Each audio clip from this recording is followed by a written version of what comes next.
Dobrý deň, vitajte pri dnešných mimoriadnych správach. Plynová kríza trápi Slovensko už 8. deň. SPP vyhlásil odberový stupeň plynu číslo 8, čo znamená obmedzenie veľkoodberateľov zemného plynu na bezpečnostné minimum. So zahraničnou pomocou, ktorú nám prisľúbili susedné štáty, by nám mal plyn vydržať približne 18 dní. Slovenský plynárenský priemysel hľadá ďalšie možnosti riešenia.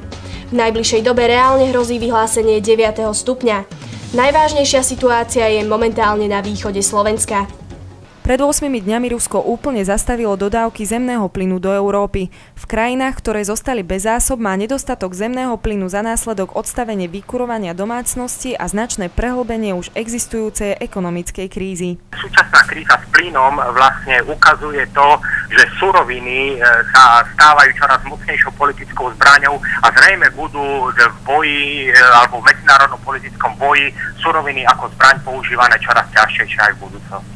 Na Slovensku tento škrt zasiahol najmä výrobné podniky. Tie museli zastaviť výrobu a obmedziť príjem zemného plynu len na bezpečnostné minimum. Museli sme sa prispôsobiť regulačnému stupňu číslo 8. To znamenalo neobvyklú a zložitú technickú operáciu, ktorú sme zvládli bez úrazov a bez toho, že by bolo ohrozené zdravie a bezpečnosť našich zamestnancov. V tomto režime sme od stredy minulého týždňa. V Prešove funguje režim ako doposiaľ, to znamená, že v prevádzke všetkých 21 materských škôl, všetkých 13 základných škôl.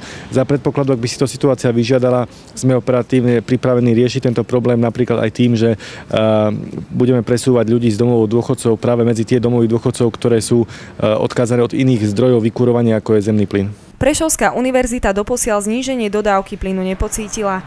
Kotolňa, ktorá je umiestnená v hlavnej budove vysokoškolského areálu, stále pracuje na plné obrátky.